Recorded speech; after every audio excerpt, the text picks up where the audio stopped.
गुरु मालिकेमध्ये आपण पाहत होतो श्री गुरुदेव दत्तात्रेयांचे 24 गुरु. त्यातील तिसरा गुरु आकाश. भेदामध्ये अभेद कसा भावा हे आकाशापासून शिकायचे. सर्व भेद पोटात घेऊन पुन्हा त्याच्यापासून कसे अलिप्त राहावे हे आकाश शिकवते. सर्वांमध्ये राहून पुन्हा कशातही नसण्याची कला हे सर्व योगी आकाशापासून शिकतात. उपनिषदांमध्ये ब्रह्म्याला आकाशाची उपमा दिली आहे.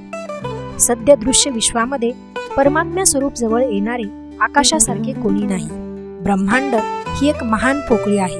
तद्वत आकाश ही ती अंतर्गत पोकळी आहे व ती सुद्धा विविध तत्वांनी भरलेली आहे. थोडक्यात आकाश व ब्रह्म यामध्ये द्वैत नाही. आकाश हे अगदी निर्मळ, अभेदाने राहणारे, अलिप्त व सर्व वस्तूंना सारखेच व्यापणारे असते. वैर व निर्वैर हा भेद आकाशाजवळ नसतोच. आकाशाला कोणी हार घालो, कोणी घाव घालो, कोणी येवो, कोणी जावो, त्याचा पर अपर भाव नसतो. ज्याप्रमाणे आत्मा हा देहाला आतून व्यापून असतो, तसे आकाश हे ब्रह्मांडाच्या आत व्यापलेले आहे. धुळेने आकाश गडूळ होत नाही, पाण्याने विरघळत नाही, अग्नीने जळत नाही, वायूने उडून जात नाही. आकाश व महायोगी एकसारखेच अध्यात्मात असतात. आकाश हे तसे स्पर्शरहित आहे.